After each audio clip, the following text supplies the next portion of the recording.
of Orthodox spirituality. Lord, have mercy, Lord, have mercy.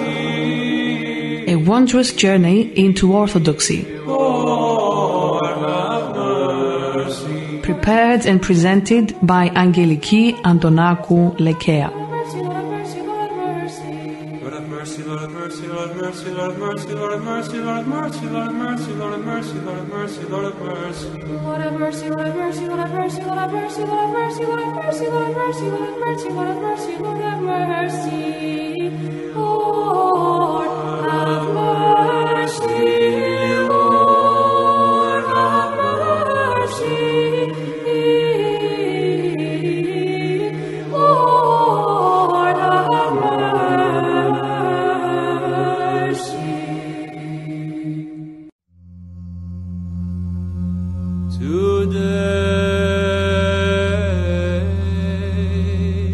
Hello, dear listeners. We are continuing to read from the book With Pain and Love for Contemporary Men, the first volume in the series Spiritual Counsels by Saint Paisios. Simplify your lives, the continuation. Ingratitude and greed are evils. A person that is possessed by material things is always possessed by worries and anxiety. He trembles at the thought that he may lose both his belongings and his soul. A wealthy man came to see me from Athens and told me, "Father, I have lost touch with my children. I have lost them." "How many children do you have?" I asked him. "2," he said. "I raised them in luxury. They had everything they wanted. I even bought each of them a car." In the course of the conversation, I found out that he and his wife also had their own cars. "My dear man," I said, "instead of solving your problems, you made them worse. Now you need a large garage for all the cars and a mechanic to service them. And you will have to pay him fourfold. Moreover, all 4 of you are in danger of killing yourselves at any time. But if you had simplified your life, your family would be united, and you would have understanding for each other, and none of the problems you are describing.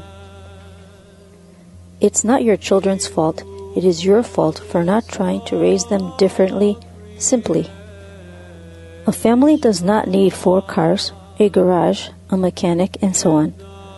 Let one of you reach his destination a bit later. All these conveniences beget difficulties." Another man came to see me at the Galivi. Altogether, there were 5 in his family. "Father," he said, "we have a car and are thinking of buying another too. It would help us a lot. Do you think," I replied, "of how difficult this is going to make your lives? 1 car is easy to park. Where are you going to park 3 of them? You will need a garage and a storage tank of fuel. And moreover, you will put your lives in danger. It is better to have only 1 car and limit your outings. This will give you more time to spend with your children, and you will have peace of mind. Simplifying one's life is the most important thing." "I never thought of that," he replied. Yaroda. A man told us that twice he could not stop his car's alarm. The first time it was due to a fly. The second time, he tried to get into the car the wrong way. People's lives are sheer misery because they do not keep things simple. Most of the conveniences we have cause difficulties.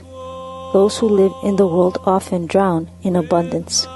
They have filled their lives with gadgets and conveniences and have only succeeded in making their lives difficult. As long as we do not simplify things, even 1 convenience will give birth to a host of difficulties. When we were little, we used to cut off the spool at the end, put a wedge in it, and make a nice toy. It was fun. Small children have more fun playing with a toy car than their fathers have playing with their new Mercedes. If one asks a little girl, "What do you want, a doll or an apartment building?" you will see that she will say, "A doll." In the end, small children will also get to know the vanity of this world. Yeroda, what is the best way to come to understand the joy of austerity and frugality? You need to grasp the deeper meaning of life. But seek ye first the kingdom of God and His righteousness, and all these things shall be added unto you. Matthew 6, verse 33. This is the beginning of simplicity and the right way to deal with things in one's life. Chapter 4, External Noise and Internal Tranquillity. They have spoiled the peace of nature. Most of the devices that people use these days for their comfort create noise. They have driven peaceful nature crazy with the noise. They have altered nature and destroyed it with all the modern means. In the old days, there was so much tranquility. How is it that man destroys and is being destroyed without even realizing it? We are now used to living with noise. Many young people cannot study without listening to rock and roll music. In other words, they are more comfortable studying with music than with quiet. They are comforted by unrest because there is so much unrest within them. Wherever you go, there is noise. Buzz, buzz, when they cut wood. Buzz, when they sandpaper it, and buzz, when they spray with a vaporizer. One day they will invent vaporizers the size of airplanes that will make even more noise, and they will say, "Oh, these are better because they drop the pesticide from above and do not leave even a single bud unsprayed." And of course, everybody will be so pleased and will want to buy them. Someone wants to drill a hole in the wall, and he plugs in the electric drill, and he makes all this noise for what? For a hole in water. And the funny thing is that he is so proud of it. When it gets hot and he wants to cool off, he goes and buys an electric fan. In the old days, if you wanted to cool off, you would use a simple hand fan. Now you must go deaf first. Even on the sea, everything has become so noisy. In the old days, how quietly the sailing ships went by. Now you can hear even the smallest motorboat from a distance. Pretty soon people will be going everywhere by airplane. And you know, the soil of the earth absorbs some noise, but the air does not. God help us. They have even ruined the sacred desert sites. The restless, secular spirit of our times, supposedly so cultured, has destroyed sacred desert sites that bring so much calm and sanctity to souls. When a person lacks inner peace, he cannot find peace anywhere. It's almost impossible to find a quiet place anywhere on earth today. Look what they have done to the Holy Land. We read in the life of the Hermites Fotini about the many kiosks and cantinas that sprang up in the wilderness where she once had lived as an ascetic. The Hermites Fotini was born of Greek parentage in Damascus, Syria on January 7, 1860. Around 1884, she departed for the desert beyond the Jordan River. In 1915, the First World War forced her to move to Jerusalem, where she remained until the end of the war. She then moved to the desert west of the Dead Sea, where she became an ascetic until her death. In centuries-old ascetic caves, where so many saintly people spent their lives, the British started selling refreshments. This is what has been made of the desert. It is now full of houses, radios, stores, hotels, and airports. What St. Cosmas had once predicted has come true. A time will come when gypsies will hang their instruments where our brave young men now hang their weapons. What I am trying to say is that this is also our sad condition today. Where monks used to live ascetic lives, weaving their goboshinia and saying their prayers, they now have radios and soft drinks. But in a few years, these things may be useless. The way we are going, life itself will come to an end. The end of life. The end of the world. Yeroda, is there a quiet place left on the holy mountain of Athos? Even there today, where would there be a quiet place, since new roadways are constantly being cut through the forests? And the place is full of cars. Even the most remote and quiet places can now be reached by car. I wonder why these people have come to the desert. When a gentle wind from the desert would stir the reeds, Saint Arsenios the Great used to say, "What is this noise? Is it an earthquake?" One day, Abba Arsenios came to a place where there were reeds blowing in the wind. Abba Arsenios said to the brothers, "What is this noise?" "It's the reeds," they replied.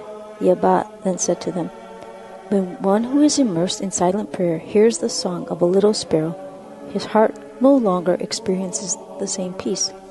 It is even worse when one hears the sound made by these reeds." I wonder what the Holy Fathers would be saying now if they could see and hear the things that go on today. In the old days, the monks in charge of various chores, especially those who served in the refectory and in the Archdiocese of the Cenobitic monasteries, would get very tired. They had to wash dishes, scrub the copper pots, and so on. Today they have so many conveniences and devices, and most of these devices are noisy. I remember in our monastery we used to get water from a spring in containers and slowly lift them to the 3rd floor with a windlass. Today they bring the water up with a motor, and you constantly hear a thumping noise. Duck, duck. The walls shake and the window panes vibrate and creak. They should at least put a sound barrier around it. When I was serving in the army during the Greek guerrilla war, I used to charge the radio battery using a silencer so that the noise it made would not bother people nearby. One day, some monks came to my kalivi and started speaking in really loud voices. I said to one of them, "Please speak more softly. They can hear us on the other side of the yard of my kalivi." He would not listen. "Please lower your voice," I repeated. "Bless me, Father," he said finally, "but we have a generator in the monastery, and we have become accustomed to speaking loudly to hear each other." Can you believe that? Instead of saying the Jesus prayer and speaking in a low voice, they shout because they got used to having a generator. We are like young people who remove the mufflers from the exhaust pipes of their motorcycles so that they can be noisy. This spirit has now entered monasticism. That's where we are heading. We enjoy being loud. I saw one of the sisters this morning. She was dressed like an astronaut. She was walking down the hill with a hat on her head, a mask over her mouth and nose, and the lawnmower in hand, and she looked totally satisfied with herself. Even the astronauts were not as proud when they came back from their moon mission. In a little while, I heard the noise of the lawnmower. Boo, boo. I looked over and saw that she was cutting the weeds. I can't believe that there is no place where one won't hear constant noise. As soon as she was done, another person came with an even louder machine and started plowing. He came here and there plowing the ground. Then another noisy machine was used to break up and level the plowed soil. Look at what has happened to us. But Yeroda, these machines make our lives easier. Oh, if you knew the alternatives that exist. There are too many of these devices around. You must avoid noise and loudness as much as possible. This constant buzzing takes you away from a truly monastic way of life. Why have you put up a sign outside that reads Hesychasterion? The Greek word Hesychasterion is derived from the word Hesychia, ησυχία, which means stillness. Why don't you write instead buzzing place or place of unrest? What is the purpose of having a monastery if there is no peace and tranquility in it? Try to limit these noisy activities as much as you can. I see that you have not yet experienced the sweetness of hesychia. Hesychia is the state of prayerful tranquility and stillness. If you had, you would be better able to understand me in what I am trying to say. If you had tasted the spiritual fruit of hesychia, you would indeed have the good kind of restlessness and concern, and you would strive all the more to acquire the holy hesychia of the spiritual life. Tranquility is mystical prayer. Using noisy devices, we monks remove the very preconditions for prayer and monastic life. For this reason, we should avoid them as much as possible. Tools that people today find convenient do not help monastics achieve their goal. They create an environment in which the monk cannot experience what he set out to find. Tranquility is a very important subject. To be tranquil is to pray even when one is not literally praying. Tranquility is mystical prayer and very helpful to prayer. It is like the invisible breath of man.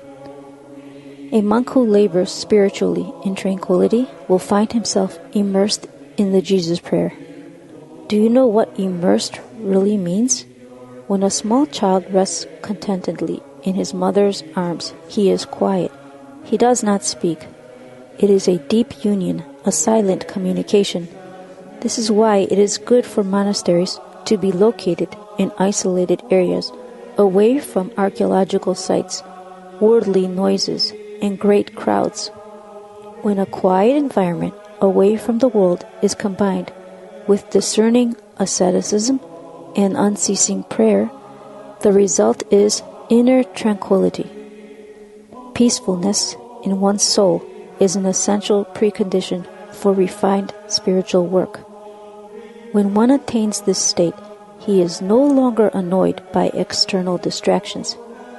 His mind is in heaven. Only his body is here on earth. We hear the noise only if we want to hear it. Yaroda, what can we do when our chores include noisy jobs?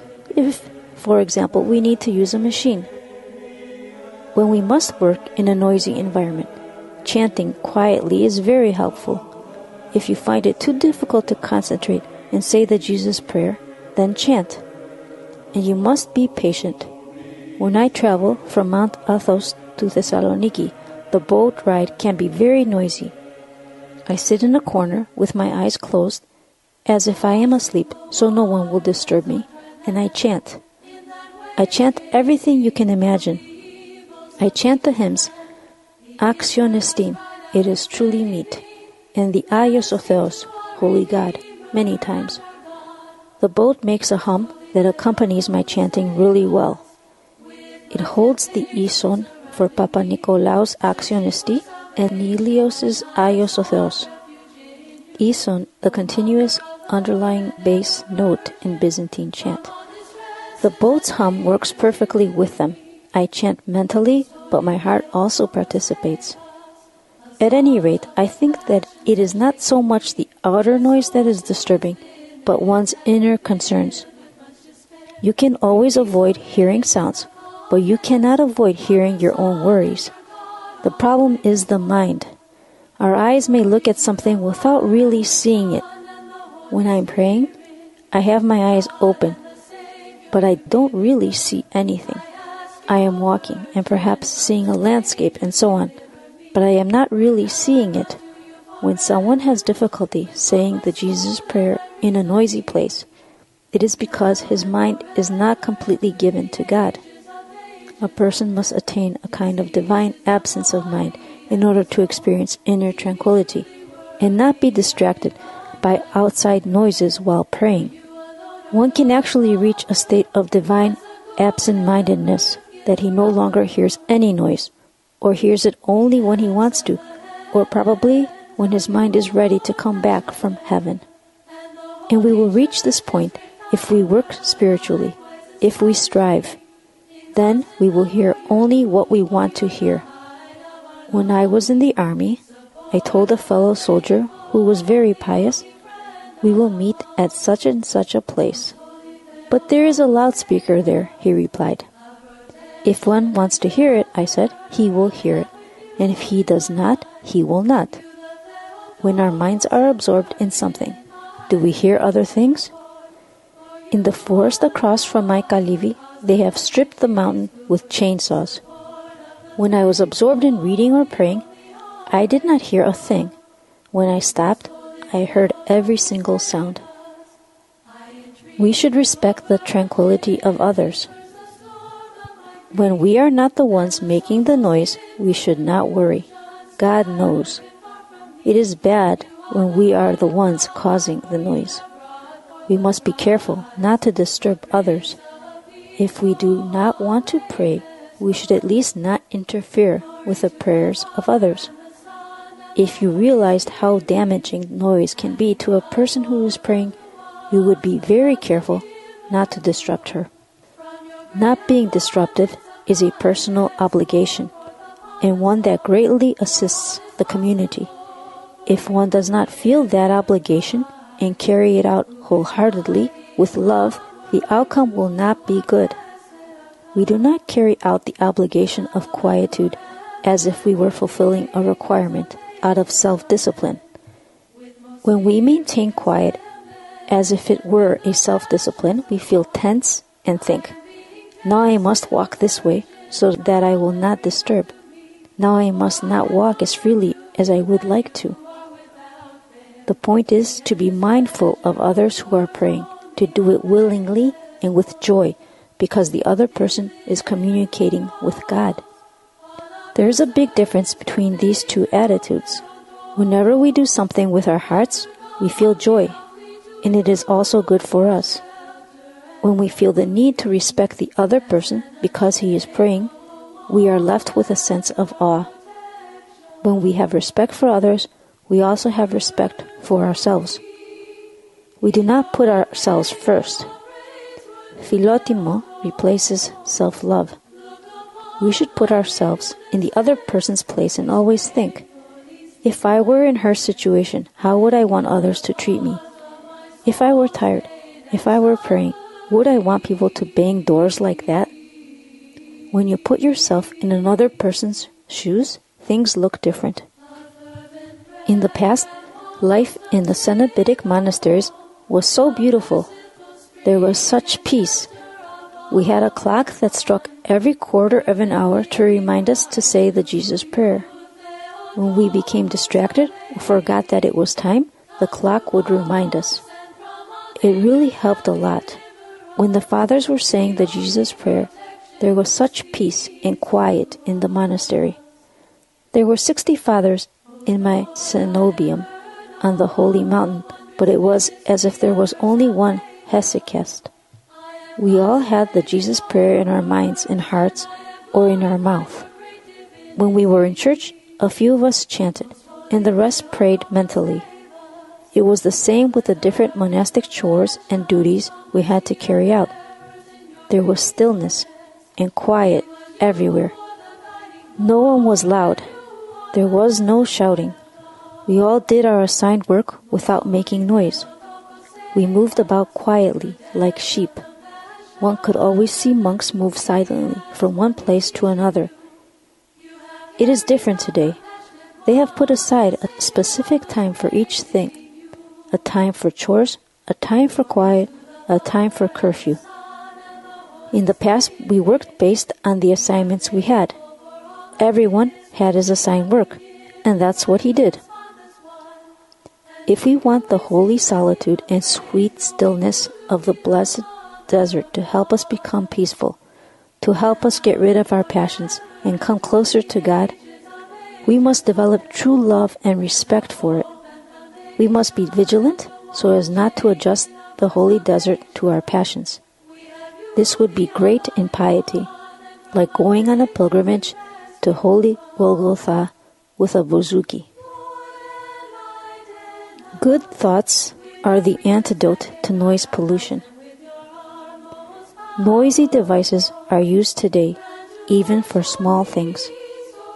It is therefore important, if we ever find ourselves in a noisy place, to fight noise with good thoughts. Rather than say, do not use this or do not use that because it makes noise, we should start thinking good thoughts.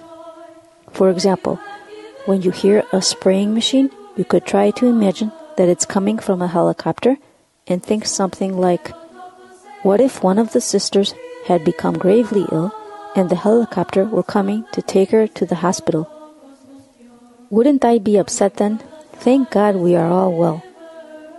This is the kind of situation that needs cleverness to practice the art of creating good thoughts. For example, when you hear the noise of the cement mixer and the pump pushing the cement, you could be thinking, thank God we are not being bombed and houses are not being blown to pieces. We have peace and people are building new homes. Yaroda, what happens when one's nerves cannot take it anymore? Shattered nerves? What does that mean? Could it be that it's your thoughts that are shattered? Where is your creativity? There's nothing better than a good thought. Someone had built a house in a very quiet place. Eventually, a gas station was built on one side of him and a new road was opened on the other. Then a club was built that played loud music until midnight. The poor man could not sleep. He began using earplugs and started taking sleeping pills. He was going mad. He came to see me. Yaroda, such and such is going on. I cannot find peace. What must I do? I am thinking of building another house elsewhere. You should think good thoughts, I replied. Think what would happen if a war were going on. Tanks are being built in the gas station, and there's a hospital nearby that is full of injured people. Then they tell you, stay here. We will guarantee your safety.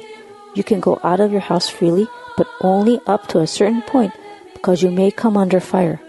Or you may stay inside, and no one will bother you. Wouldn't you then consider your house a blessing? This is why you should be saying to yourself, thank God there is no war and people are well, going about their business. Next door, they are repairing cars instead of building tanks. There is really no hospital nearby and no war casualties. It is not tanks that are passing by, but cars that are taking people to work. Bring good thoughts to mind, and your heart will be filled with a doxology to God. So the poor man understood that what matters most is to confront problems with the right frame of mind, and he left in peace. Little by little, he managed to deal with the situation with good thoughts. Eventually, he threw away his pills and had no problem sleeping at night. Do you see how a good thought can help us deal with troubles? Dear listeners, our show has come to an end. Thank you for listening. We will continue once again where we left off in our next show. Until then, be well. And there is no healing at all for my body except for you, who has brought forth our Savior, God the healer of all our infirmities. Of your goodness I pray to you, from corruption of sicknesses raise me. Lord, have mercy, Lord, have mercy, Lord, have Readings of Orthodox Spirituality. Lord, have mercy, Lord, have mercy, A wondrous journey into Orthodoxy. Lord, have mercy. Prepared and presented by Angeliki Antonakou, Lekea.